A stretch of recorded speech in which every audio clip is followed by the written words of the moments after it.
I never thought I would end up in a police station on a Tuesday afternoon. But there I was, filing criminal charges against my neighbor for repeatedly filing false police reports. My name is Quentin Morrison, and I had just moved into the Meadowbrook Hills subdivision in Scottsdale, Arizona, 6 months ago, thinking I had finally found my dream home. What I didn't know was that I had moved into a neighborhood controlled by the most vindictive HOA president I would ever meet. It started innocently enough.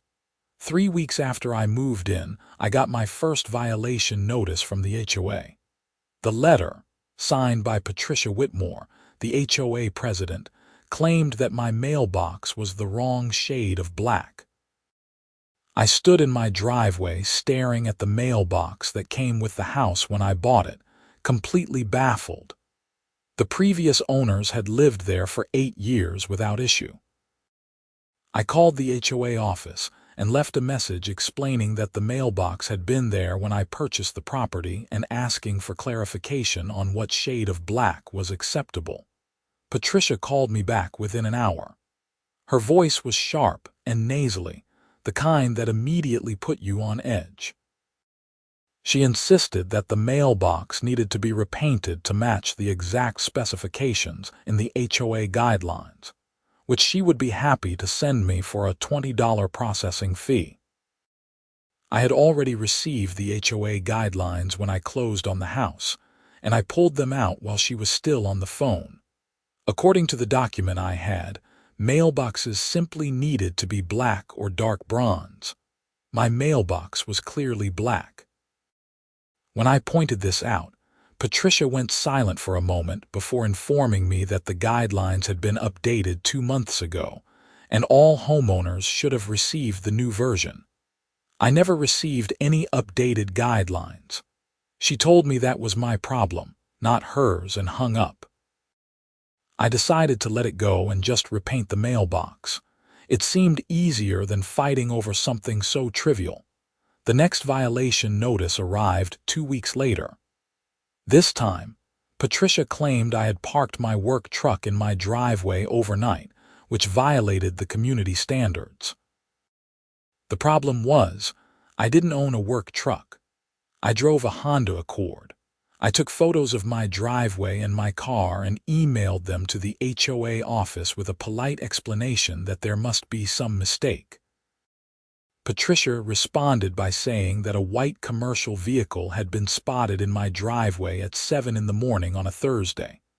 I work from home as a software developer. I don't have clients visiting, and I certainly don't have commercial vehicles. I tried calling her to clear up the confusion, but she wouldn't answer.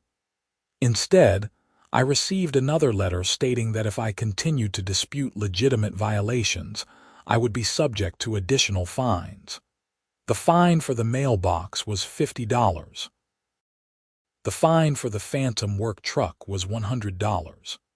I was now supposedly on the hook for $150 for violations I either couldn't understand or hadn't actually committed. That's when I decided to start documenting everything. I set up a simple security camera system at my house, covering my driveway, front yard, and the street in front of my property. If Patricia was going to keep sending me violation notices, I wanted proof of what was actually happening at my home. The third violation notice came a week later, and this one really made my blood boil. Patricia claimed that I had placed my trash cans out a day early, which was against community rules. Trash day was Thursday, and according to her letter, I had put my cans out on Tuesday evening. I checked my security footage. I had put my cans out Wednesday evening at 6:30, which was exactly when the HOA guidelines said we could place them out. I had the video evidence to prove it. I sent Patricia a polite email with the timestamp from my security footage, explaining that I had followed the rules exactly. She responded within minutes, saying that video evidence could be manipulated and that she trusted her own observations. Her observations. I pulled up the footage again. Patricia had driven by my house on Tuesday evening, but my trash cans were still in my garage. She had never driven by on Wednesday when I actually put them out. She was lying. I started to do some research on Patricia Whitmore.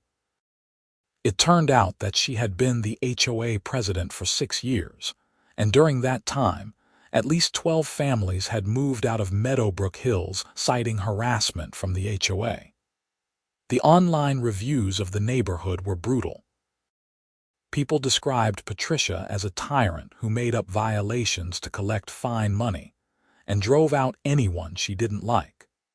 Several former residents mentioned that she seemed to specifically target younger homeowners or anyone she perceived as not fitting her vision for the neighborhood. I was 32 years old, single, and apparently not what Patricia wanted in her perfect community. I decided I wasn't going anywhere. I had paid good money for my house, and I wasn't about to let some power-hungry HOA president drive me out. The fourth violation notice arrived on a Friday.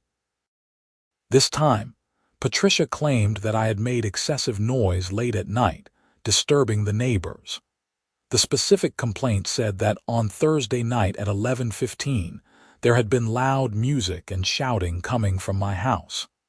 I checked my security footage with the audio on. At 11:15 on Thursday night, I had been in bed reading. My house was completely quiet. There was no music, no shouting, nothing. I was starting to see a pattern. Patricia was escalating. She wasn't just sending frivolous violation notices anymore. She was making things up entirely. I compiled all of my documentation, all of the violation notices, all of my security footage, and all of my email correspondence with Patricia, and I scheduled a meeting with the HOA board.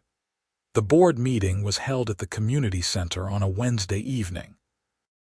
I arrived 15 minutes early with my laptop and a folder full of printed evidence. The board consisted of 5 people. Patricia as president, 2 vice presidents named Donald Carey and Susan Young, and 2 board members named Michael Foster and Jennifer Barnes. I recognized Donald from a few houses down. He had always been friendly when we passed each other. Patricia started the meeting by immediately addressing what she called my problem with following community standards. She pulled out a stack of violation notices, all addressed to me, and spread them across the table dramatically. According to her records, I had accumulated 12 violations in 6 months and owed the HOA over $800 in fines. 12 violations. I had only received 4 notices. Where were the other 8? I asked to see the additional violation notices. Patricia waved her hand dismissively and said they had all been sent to my address. I firmly stated that I had only received 4 notices, and I had evidence that at least some of those were based on false claims. That's when Donald spoke up and asked what kind of evidence I had. I opened my laptop and started showing the board my security footage. I showed them the footage of my mailbox, which was clearly black and matched the original HOA guidelines. I showed them footage from every single day of the week. Patricia claimed I had a work truck in my driveway. No truck ever appeared.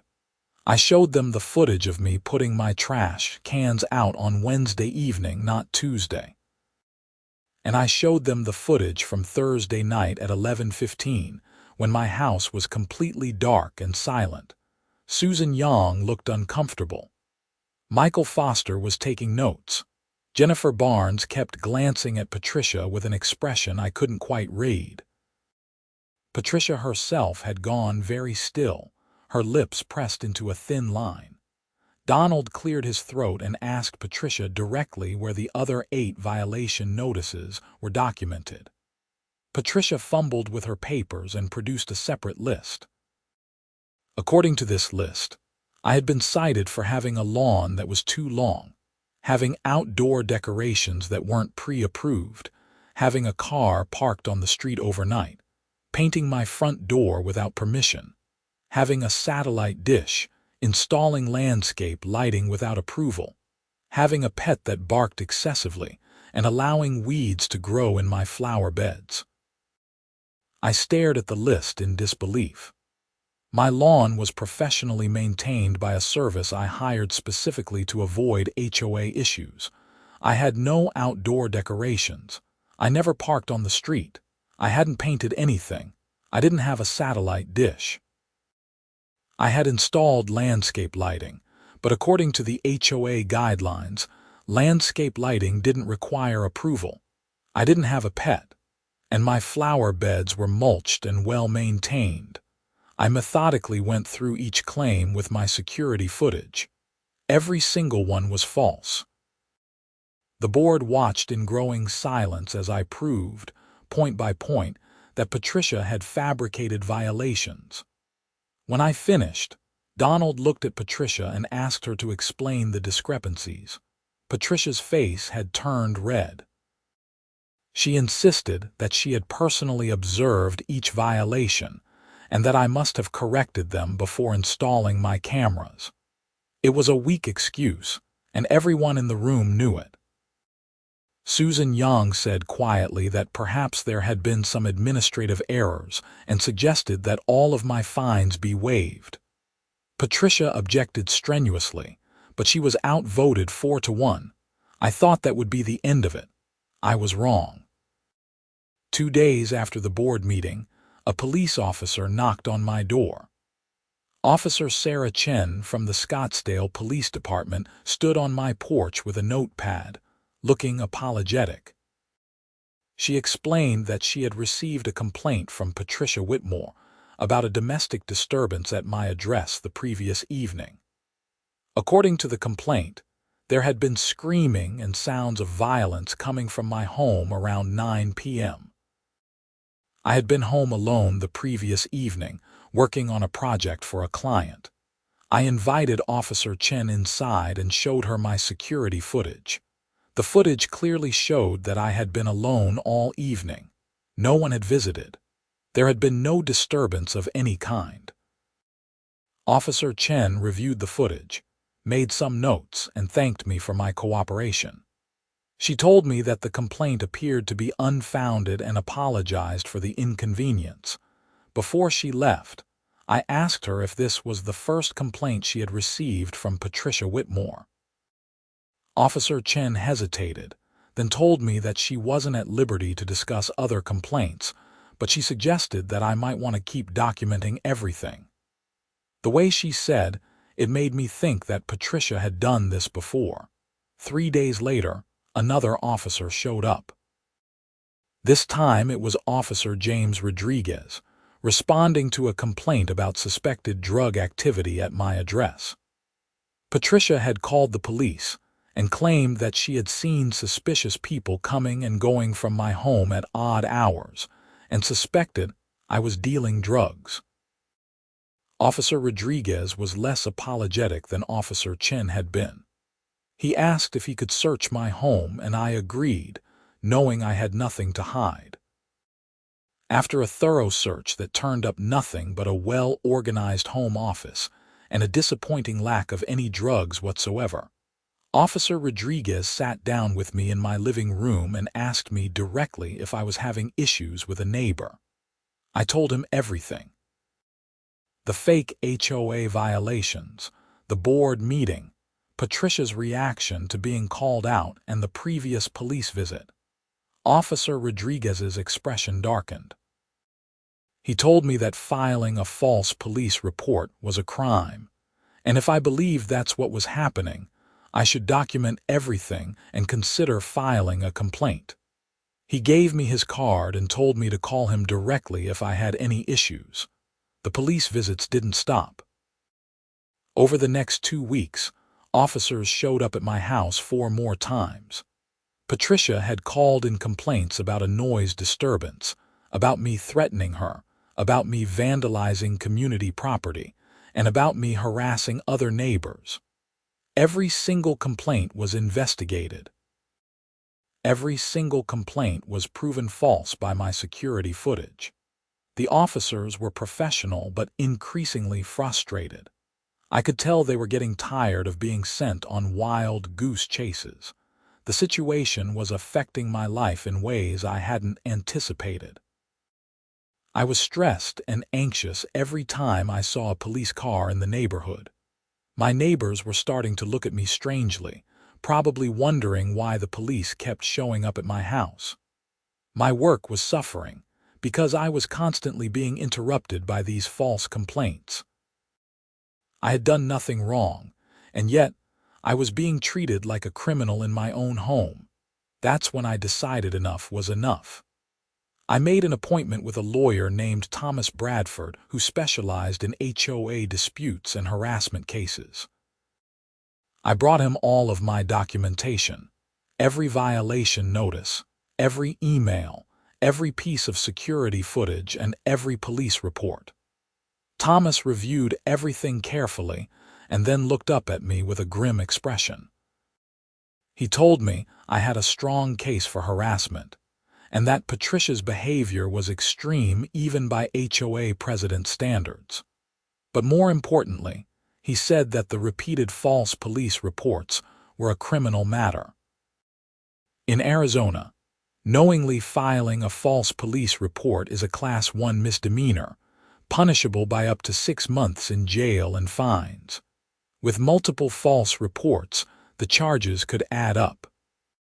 Thomas advised me to file a police report about Patricia's pattern of filing false police reports, and to request that the prosecutor's office consider pressing charges.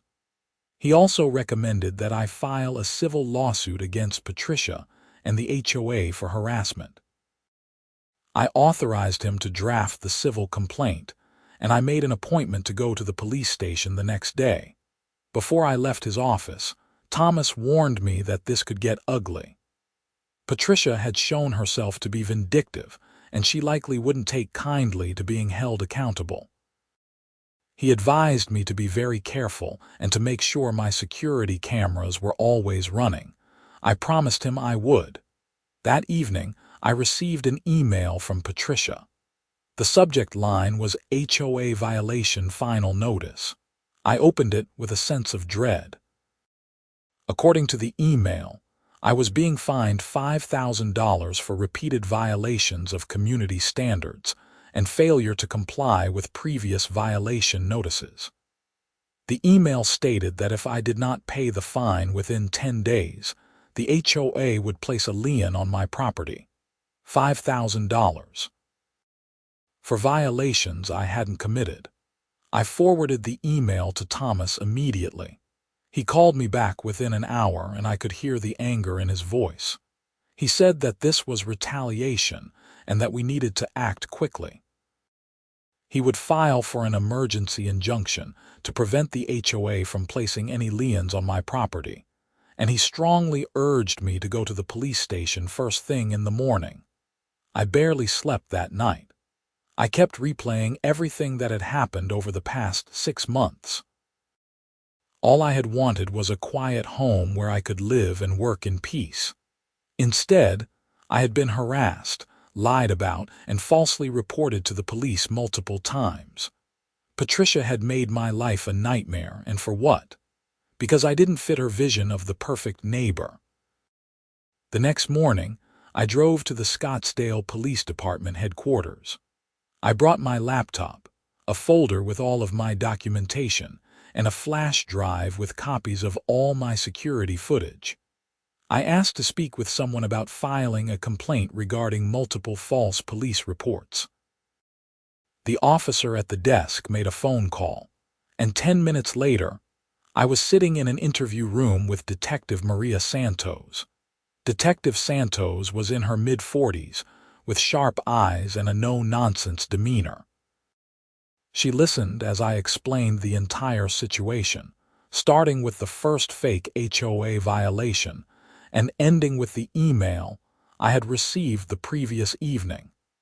I showed her every piece of evidence I had. I showed her the violation notices that didn't match reality, the security footage that proved the police complaints were false, and the pattern of escalating harassment. Detective Santos took detailed notes and asked pointed questions. She wanted to know the exact dates and times of each police visit, which officers had responded, and what each complaint had alleged. I had everything documented. As I answered her questions, I could see her expression growing more serious. When I finished, Detective Santos sat back in her chair and was quiet for a moment. Then she told me that she was going to pull all of the police reports that had been filed about my address in the past 6 months. She said that if the pattern was as clear as it appeared from my evidence, she would be recommending that the prosecutor's office file criminal charges against Patricia Whitmore for filing false police reports. She explained that this wasn't just a civil matter between neighbors. Patricia had wasted police resources repeatedly, and she had potentially damaged my reputation in the community. That was a crime. Detective Santos also asked if there were any other neighbors who might have been targeted by Patricia in similar ways. I mentioned the online reviews I had found, and the fact that multiple families had moved out citing HOA harassment. She made a note to follow up on that. She told me that she would be in touch within a few days, and that I should continue documenting everything and avoid any direct contact with Patricia. I left the police station feeling a mix of relief and anxiety. I had taken action, but I had no idea what would happen next. I went home and tried to focus on work, but I couldn't concentrate.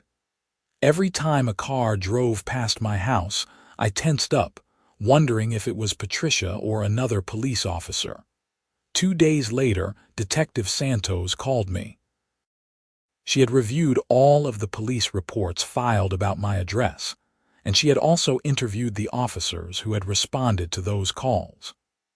Every single officer confirmed that the complaints had been unfounded, and that my security footage had proven the allegations false. Detective Santos had also discovered that Patricia had filed false police reports about 2 other neighbors in the past 3 years, though neither of those neighbors had pursued criminal charges. The detective told me that she was forwarding her findings to the Maricopa County Attorney's Office with a recommendation to file charges. She warned me that the legal process would take time, and that I should be prepared for Patricia to potentially escalate her behavior in the meantime. She also mentioned that a prosecutor named David Klein would likely be contacting me to discuss the case.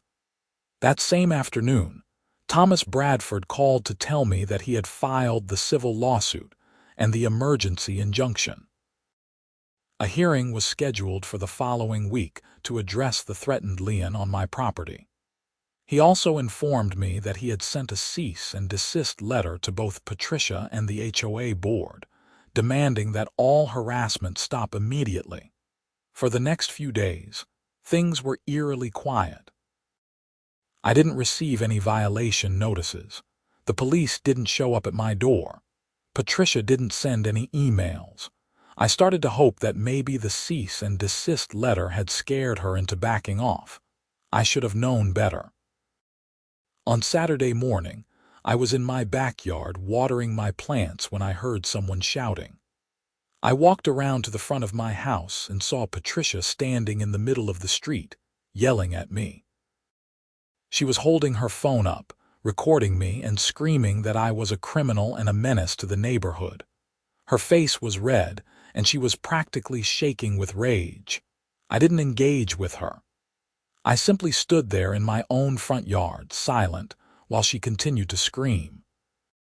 My security cameras were recording everything.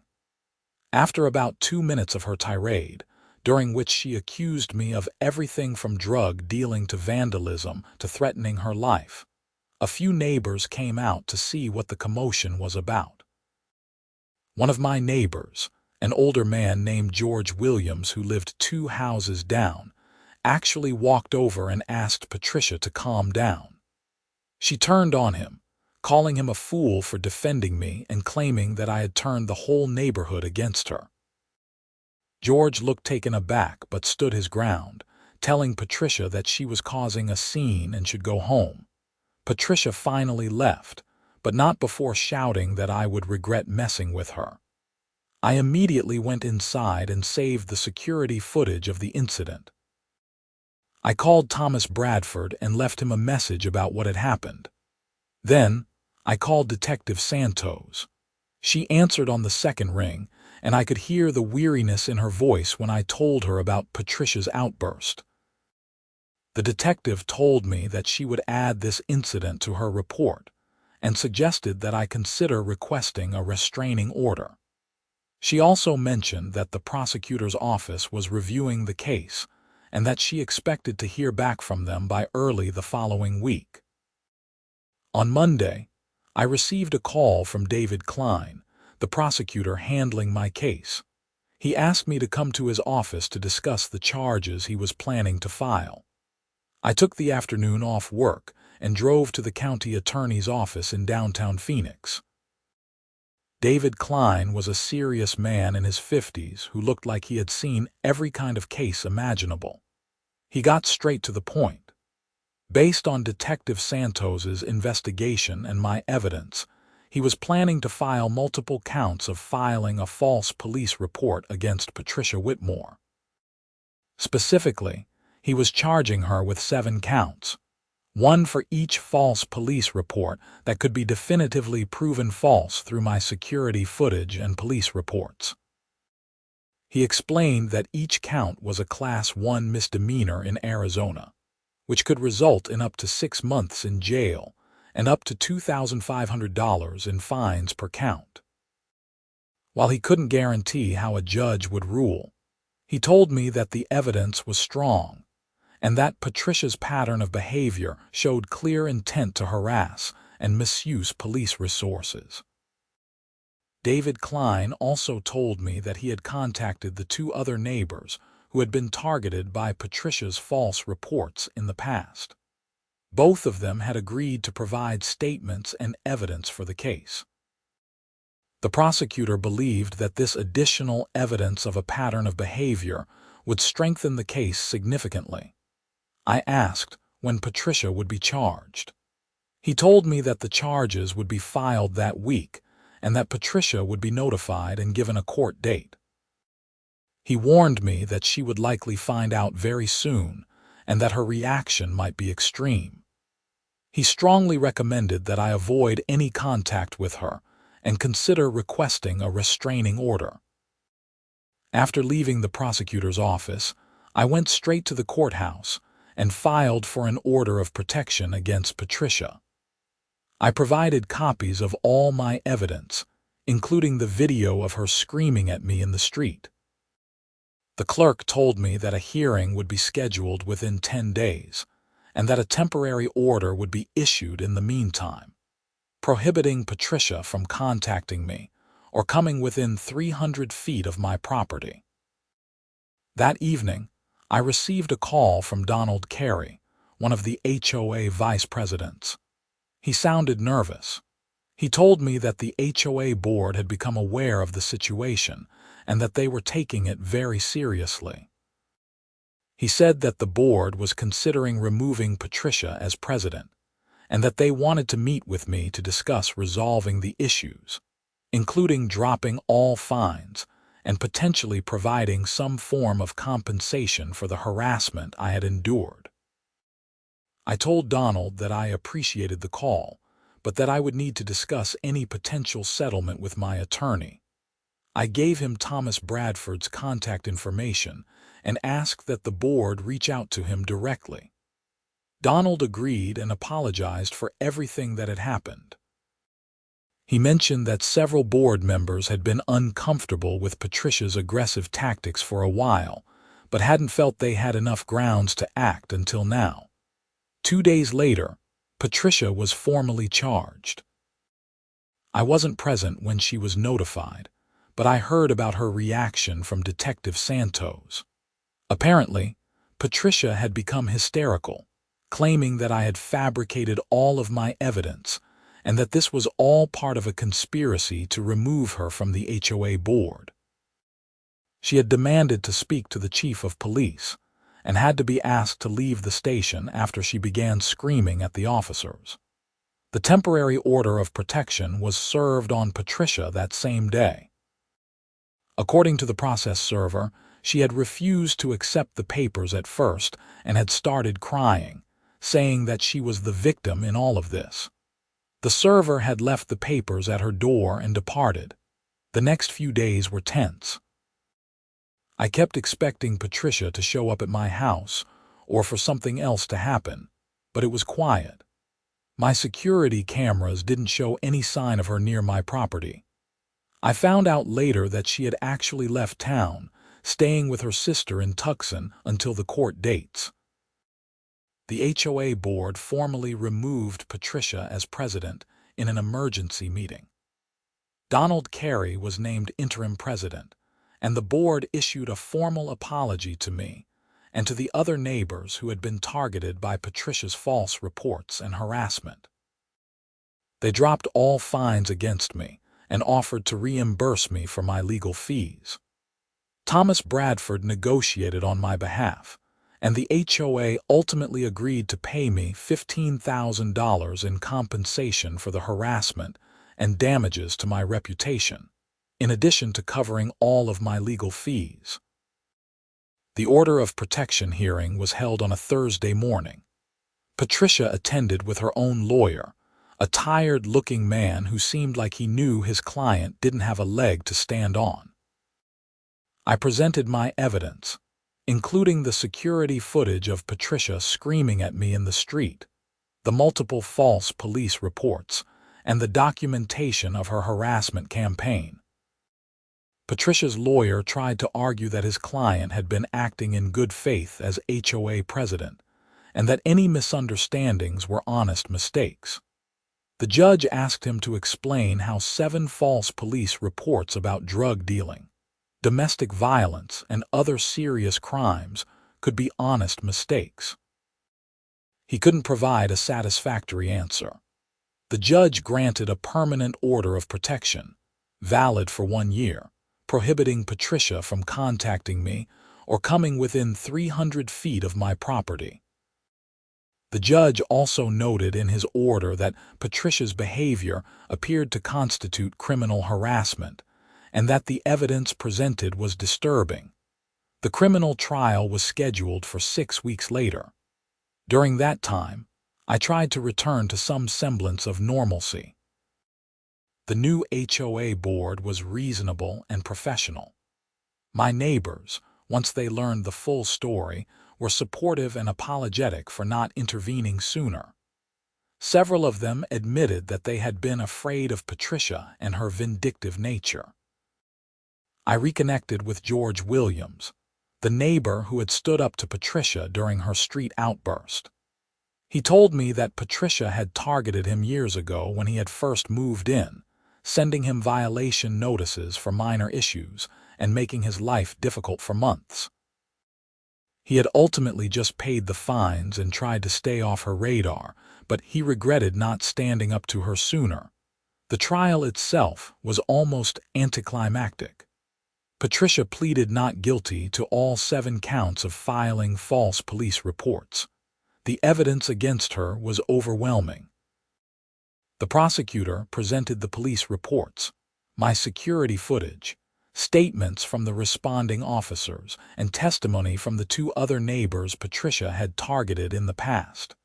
Patricia took the stand in her own defense, which her lawyer later probably regretted allowing.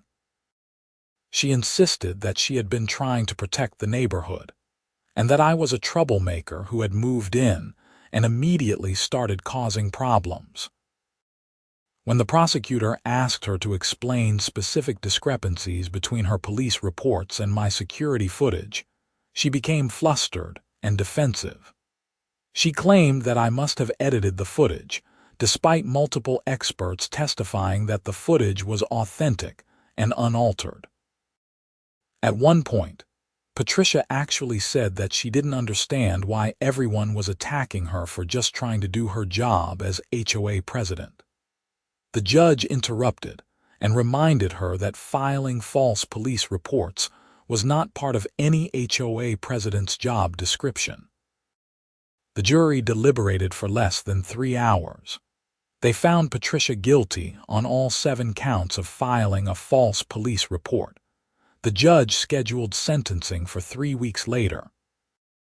At the sentencing hearing, the prosecutor recommended substantial jail time, arguing that Patricia's actions had been deliberate, sustained, and had wasted significant police resources. He also noted that her behavior had caused me substantial emotional distress and had potentially endangered me by creating a false narrative of criminal activity. Patricia's lawyer asked for leniency, claiming that his client had learned her lesson and that jail time would be excessive for a first-time offender. He pointed out that Patricia had no prior criminal record and that she had already suffered consequences by being removed from the HOA board and becoming a pariah in her own neighborhood. The judge considered both arguments. In his final ruling, he sentenced Patricia to 90 days in jail, to be followed by 2 years of probation. She was also ordered to pay restitution to me in the amount of $5,000 for my time and distress, and she was ordered to pay fines totaling $7,500 to the county. Additionally, the judge issued a permanent order prohibiting Patricia from serving in any HOA leadership position for the next 10 years. Patricia broke down crying when the sentence was announced. She was led away by bailiffs, and I never saw her again in person. I later heard that after serving her jail time, she and her husband sold their house in Meadowbrook Hills and moved to another state. Several neighbors told me that her husband had been humiliated by the whole situation and had pushed for the move. Life in Meadowbrook Hills slowly returned to normal. The HOA board under Donald Carey's leadership was fair and reasonable. They updated the HOA guidelines to include clearer procedures for violations and an appeals process to prevent future abuses of power. They also implemented a rule that any homeowner who received more than 2 violations in a short period would automatically have their case reviewed by the full board. I became somewhat of a local legend in the neighborhood. People would stop me on walks and thank me for standing up to Patricia. A few other neighbors came forward with their own stories of harassment and abuse at her hands, though none as severe as what I had experienced. The neighborhood association even asked me to join the HOA board, though I politely declined. I had seen enough of HOA politics to last a lifetime. The civil lawsuit was settled out of court. In addition to the $15,000 I had already received from the HOA, Patricia personally settled with me for an additional $25,000. Her insurance company actually covered most of it, which my lawyer said was fortunate because Patricia's legal bills and criminal fines had already bankrupted her financially. I used some of the settlement money to upgrade my security system and invest in a few nice things for my house. I donated a portion to a local legal aid organization that helps homeowners fight abusive HOAs. It seemed fitting. Looking back on the whole experience, I'm still amazed at how quickly things escalated and how someone in a small position of power like an HOA president can make someone's life miserable. Patricia had used her position to bully and harass people for years, and she had gotten away with it because most people didn't have the time, money, or energy to fight back. I was lucky that I had the resources to document everything and pursue justice. The experience taught me several important lessons. First, always document everything when dealing with any kind of authority figure or organization. My security cameras and meticulous records were what saved me. Second, don't back down when you know you're right. It would have been easier to just pay the fines and try to fly under the radar, but that would have only encouraged Patricia to continue her behavior. Third, there are usually other victims when someone is abusing power, and sometimes standing up creates space for others to come forward. My life in Scottsdale is peaceful now. I still work from home, developing software and enjoying the Arizona sunshine. My neighbors are friendly, and the HOA board is reasonable. I've even started attending community events and getting to know people in the neighborhood. George Williams and I have become good friends, and we occasionally have dinner together and swap stories about our encounters with Patricia. Every now and then, when I'm checking my security camera footage for some reason, I think about those stressful months when I never knew what false accusation would come next. It feels surreal now, like it happened to someone else. But the cameras are still there, still recording, just in case. I learned that it's always better to be prepared. The house itself turned out to be everything I hoped for when I bought it. The neighborhood is beautiful, with well-maintained common areas and friendly people. It's exactly what I wanted when I moved to Scottsdale, once the one bad apple was removed from the bunch. My home office has a great view of the desert landscape, and I've grown to love the quiet evenings and the sense of community that exists now that Patricia is gone. I occasionally wonder if Patricia learned anything from the experience. I doubt it. People like her rarely take responsibility for their actions. She probably still believes she was the victim, that I somehow orchestrated everything to destroy her. But the evidence doesn't lie, and 7 counts of filing false police reports tell their own story. The other thing that came out of this experience was a deeper appreciation for the police officers who responded to all those false calls. They could have easily gotten frustrated with me, assuming that where there's smoke, there's fire. Instead, they were professional and thorough, investigating each complaint and recognizing the pattern of false reports. Officer Chen and Officer Rodriguez, in particular, went out of their way to be helpful and supportive. Detective Santos was instrumental in building the case and ensuring that justice was served. I made sure to send letters of commendation to the Scottsdale Police Department for all of them. Thomas Bradford, my lawyer, also became a valuable contact. He told me that my case was one of the most clear-cut examples of HOA abuse he had ever seen, and he actually asked if he could use it as a case study in presentations he gives to other lawyers about HOA law. I agreed, as long as the names were changed. If my experience can help other people understand their rights and how to fight back against abusive HOA boards, then something good came out of all the stress and aggravation. The money from the settlements helped, but honestly, the vindication was worth more than any dollar amount.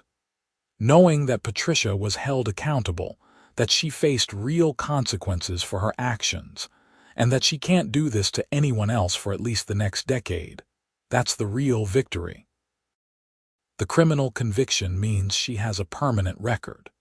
If she ever tries to join another HOA board or abuse power in any similar way, that conviction will follow her. I've also become something of an advocate in online HOA reform communities. I shared my story on several forums and websites, and it's been viewed thousands of times. Other homeowners dealing with abusive HOA boards have reached out to me for advice, and I always tell them the same thing. Document everything, know your rights, and don't be afraid to involve law enforcement if someone is breaking the law, even if that person is an HOA president. One message I received particularly stuck with me. A woman in Florida was dealing with a similar situation, where her HOA president was fabricating violations and harassing her. She said that reading my story gave her the courage to install security cameras and start fighting back. 6 months later, she updated me to say that her HOA president had been removed and that she had reached a settlement with the HOA. She thanked me for sharing my experience, saying it had changed her life. That message made all the stress and legal battles feel worthwhile. It's been over a year now since Patricia was sentenced. My life has settled into a comfortable routine. I still work from home. I've gotten involved in a few local coding meetups and tech groups in the Phoenix area, and I've even started dating someone I met through mutual friends. Life is good. Every few months, I get a violation notice from the HOA, and for a split second, my heart races before I remember that Patricia is gone and the new board is reasonable. Usually, it's something legitimate and minor, like my lawn service missing a week and the grass getting a bit too long. I correct whatever the issue is, and that's the end of it. No harassment, no false accusations, no police showing up at my door. It's how an HOA is supposed to function. The neighborhood itself has improved dramatically since Patricia left. Several new families have moved in, and the online reviews of Meadowbrook Hills have gotten much more positive. The property values have actually increased, which Donald Carey attributes in part to the improved reputation of the HOA. People want to live in communities with reasonable governance, not in places where one vindictive person can make your life a nightmare. I ran into Patricia's husband once, about 8 months after she was sentenced. He was at a grocery store in Scottsdale, apparently visiting someone in the area. He saw me and looked like he wanted to disappear into the floor. I nodded at him politely and went about my shopping. I felt no animosity toward him. By all accounts, he had been a quiet man who had no involvement in his wife's HOA tyranny. If anything, I felt sorry for him. He had been collateral damage in Patricia's downfall. The lasting impact of the experience is that I'm now hyper-aware of power dynamics in any kind of community organization. I pay attention to local politics. I vote in every election, including the small ones, and I make sure to speak up when I see someone abusing their authority. I never want to see another person go through what I went through, and I never want to be silent when I could make a difference. My security cameras are still running, recording everything that happens around my property. Some people might think that's paranoid, but I see it as prudent. The footage has come in handy for other reasons too. Nothing dramatic. Just things like catching a package thief or providing evidence when a delivery driver claimed they attempted delivery, but no one was home. It's a small investment that provides significant peace of mind. The story of my battle with Patricia and the Meadowbrook Hills HOA has become somewhat legendary in local real estate circles. Real estate agents actually mention it when showing houses in the neighborhood, though they frame it as a success story about a neighborhood that cleaned up its governance issues. The current residents are proud of the fact that we stood up to a bully and made our community better. As for what happened to Patricia after she moved away, I don't know much. I heard through the grapevine that she tried to join the HOA board in her new neighborhood and was rejected after her criminal record came to light. I also heard that she's working some kind of retail job, a far cry from her previous life as a retired busybody with nothing but time to harass her neighbors. I don't wish her ill, but I also don't feel any sympathy. She made her choices, and she faced the consequences. The legal system worked the way it was supposed to. The police investigated thoroughly, the prosecutor took the case seriously, and the judge imposed an appropriate sentence. It restored some of my faith in justice, which had been shaken by months of feeling powerless against Patricia's lies and harassment. The system isn't perfect, but when you have solid evidence and you're willing to fight for what's right, it can work. Sometimes I think about what would have happened if I hadn't installed those security cameras. Patricia's word against mine, with no proof of what was really happening.